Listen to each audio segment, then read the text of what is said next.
So in this hour, we are going to look at one of the behavior of the matrix, and which basically says that every matrix, you can treat it as action.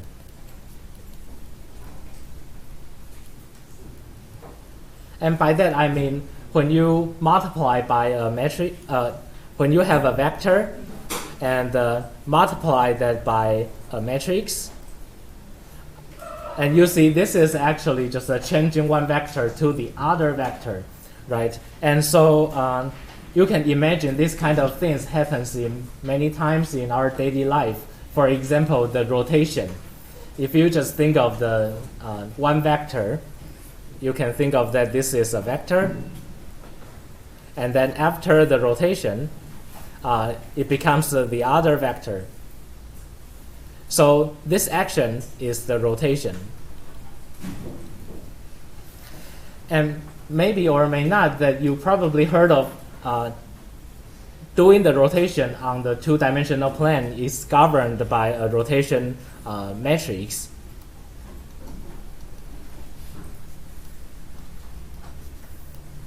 Which is something like this.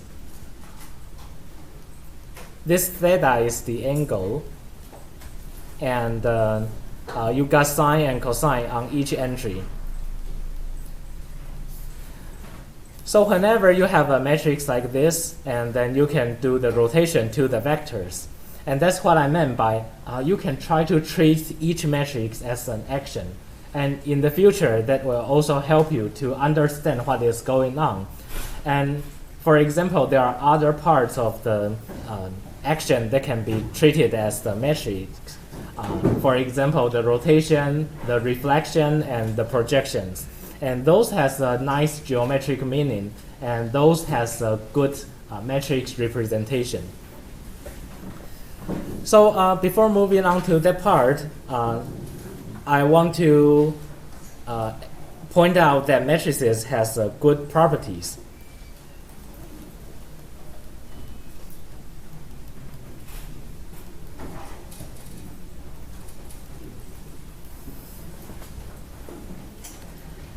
Okay, so basically, if you have a matrix and you have two vectors, say x and y,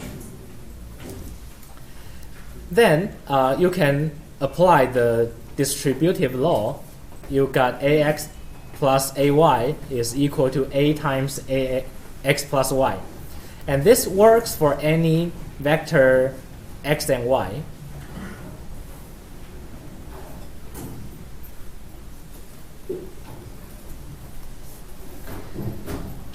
So that's the first part. If you apply this action to x plus y, it is the same as apply to x and apply to y and take the sum. So it somehow says that the plus can move inside and outside of the matrix. On the other hand, you also have the other property. Says that if you have a vector and then you multiply by one scalar, so for any real number k and vector x, then you still have the similar property that the k can move outside. What you have now is you have a multiplication inside k and x, and you can multiply by a. But this k can be multiplied by outside.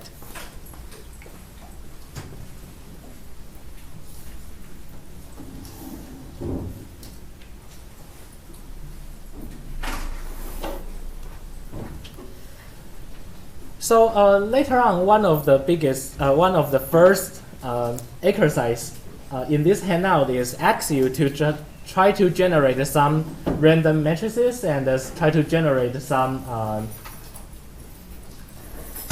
Maybe you get to buy some place. Yeah, no worries. So the first exercise is that you can generate some of the matrix and vectors and try to verify if this is okay or not. And so later on I will give you some more advice on that. But whenever you are doing this kind of thing, make sure that you know the shape of each things. Okay, what do I mean by that? A is a matrix, so supposedly it is a two-dimensional array, and K is a number. And lastly, X is a vector.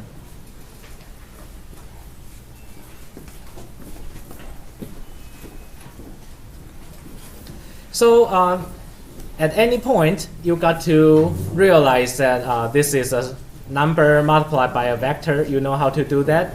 And then this is a matrix multiplied by a vector. And it is a matrix vector multiplication. So that's a case of each operation. You need to know what is going on.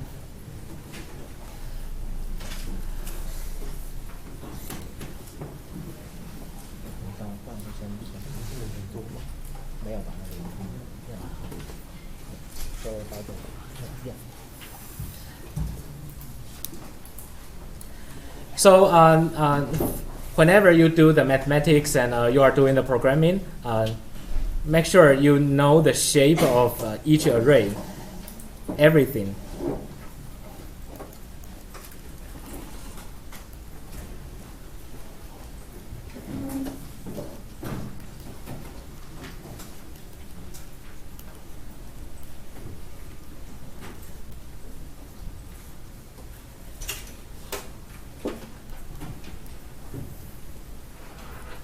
Because in our class, we will deal with a lot of arrays, and each array has its own shape, and it's important that you know what you are doing. Okay, and if you see some exercise in the first one and the second one, you know the same numbers but in different shape, the operation will be different. So let me say something about NumPy array.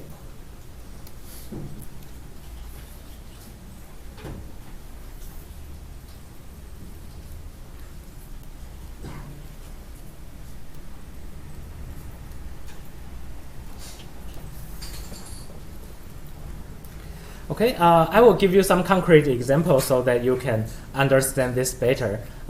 This is not too hard, but somehow I will use the mathematical notation like this, and some programming interchangeably.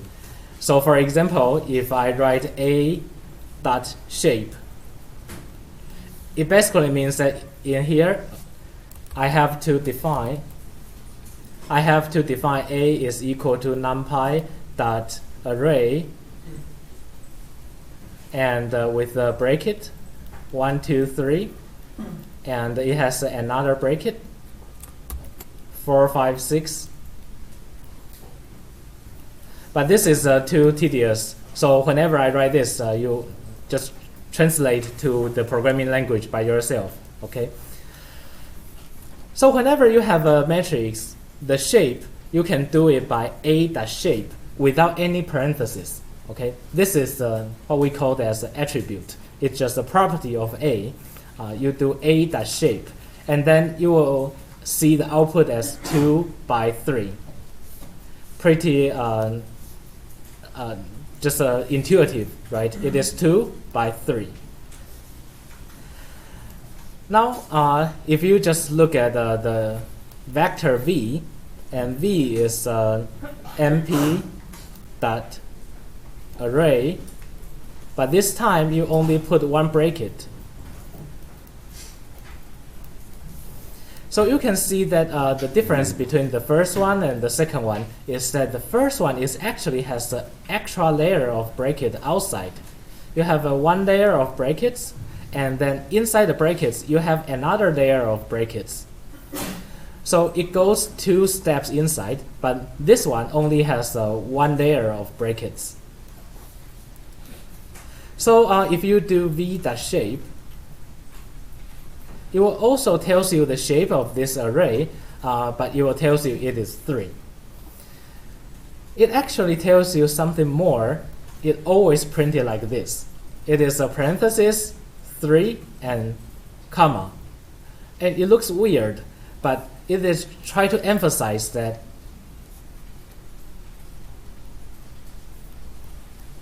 this is a tuple.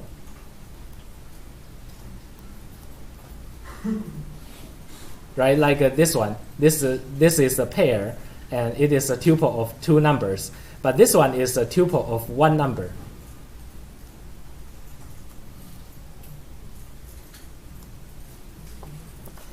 Okay, so that's why it looks weird, but just to distinguish,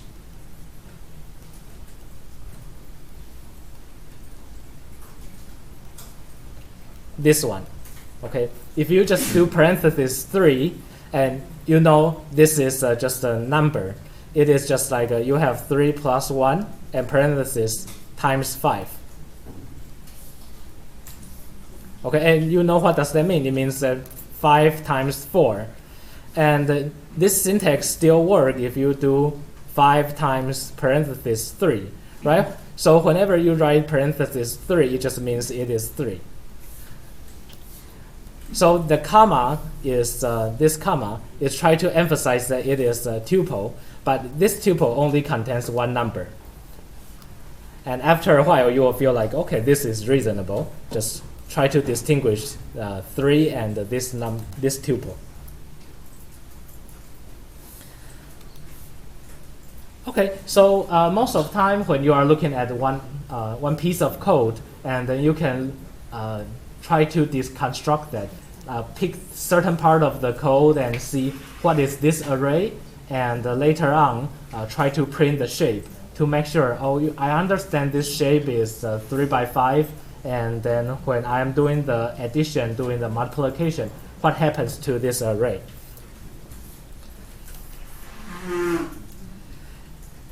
And on the other side, you can do reshape.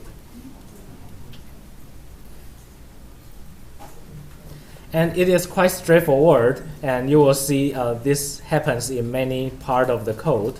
If you have, say, mp.arange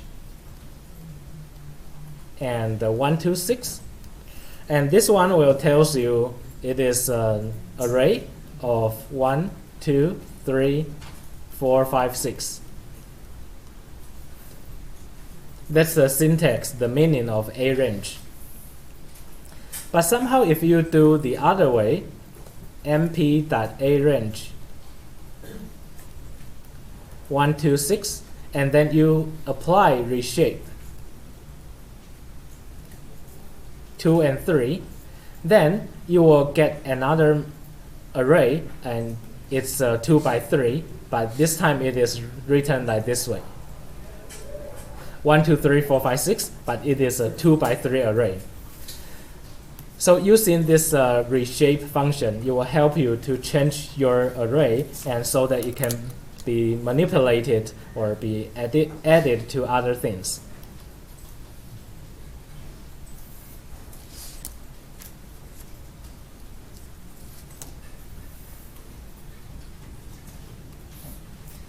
Now, going back to our question about the projection and rotation, and there are many functions that enjoys the same property that we looked at before, right? We say that A has this function, this property that you have the addition inside, you can move the addition outside. If you apply the multiplication before, you can apply the multiplication after. So if a function enjoys this property, then we call that as a linear function.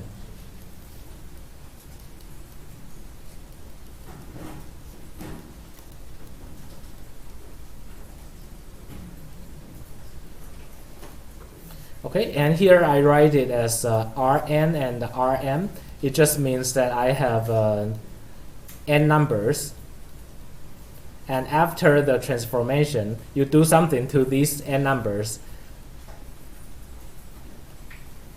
It becomes a lot of numbers. It becomes m numbers.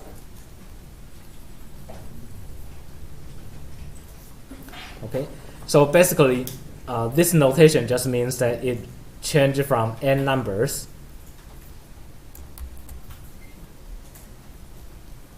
to m numbers.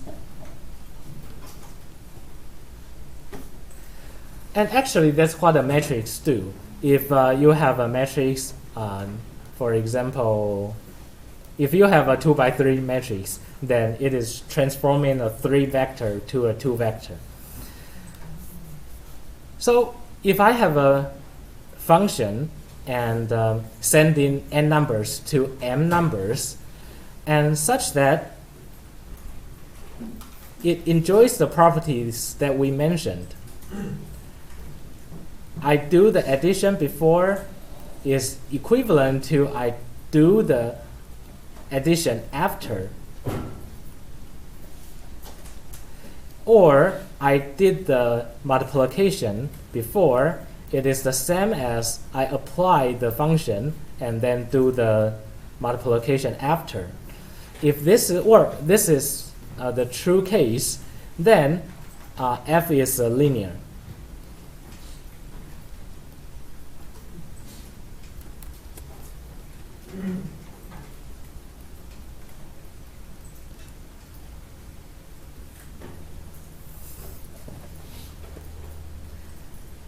So if this is too much mathematics for you, just remember, just think of this f is a projection, or it is a rotation, or it is a reflection. What you can see is, example, f is rotation. Okay, it is sending, or let me show you another easier example.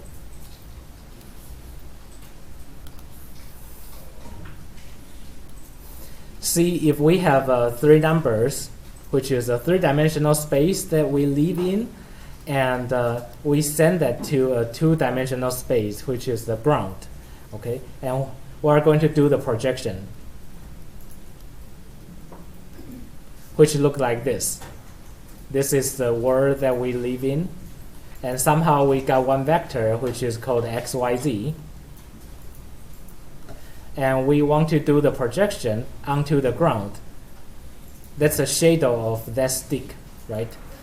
So this shadow is living in the xy, but without the z. So this action will change xyz to x and y. And z just disappeared because this is a projection. It ignores all the height.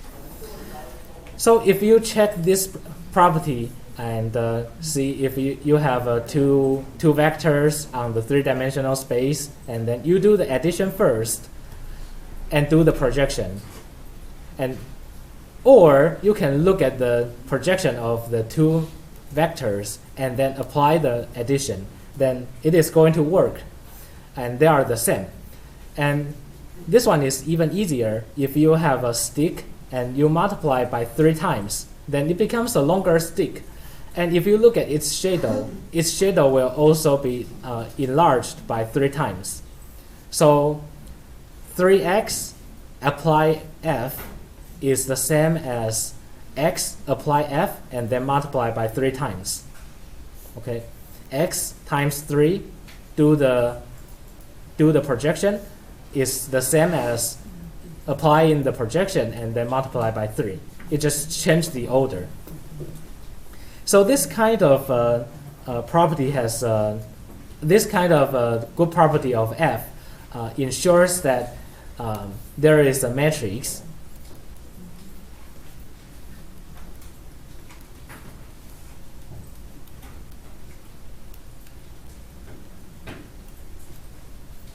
and how to find this matrix is another story. But at least if you just look at this matrix, then it has the property that f times xyz is equal to xy, right? But if you look at a times xyz, it is also equal to xy. So these 2 things are the same. And which means that this action of f can be replaced by a matrix. And this happens when f is linear.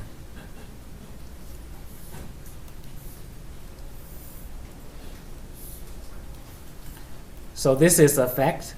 It is too much mathematics here, but just remember that if a function is linear,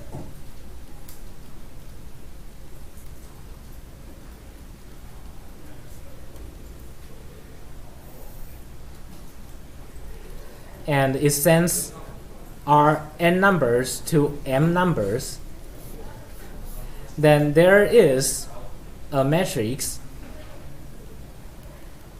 A, and which is m by n matrix, such that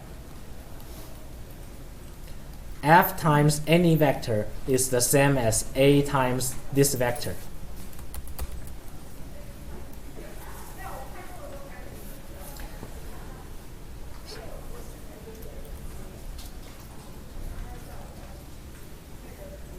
Okay, so that's what I want to say for this course, this hour.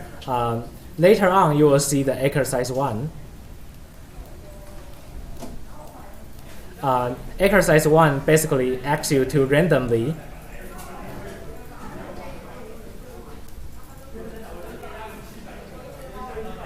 randomly pick some numbers, some metrics, and the vectors, and just verify A times x plus y is equal to A times x plus A times y. And what you can do is the following. You can do np.random. So in Python, whenever you see a dot, it's like a folder. Inside the folder of np, there's another folder called random. And inside the folder of random, you will see another function called randn. And for example, you can apply 2 and 3. So in this case, it will randomly give you a 2 by 3 matrix. And similarly, you can do this by np.random randn, and just apply 3. It will give you a one-dimensional array, and it is it has 3 numbers. Somehow, if you are curious, this RAND, of course, it means random, but the n in the end means it is a normal distribution.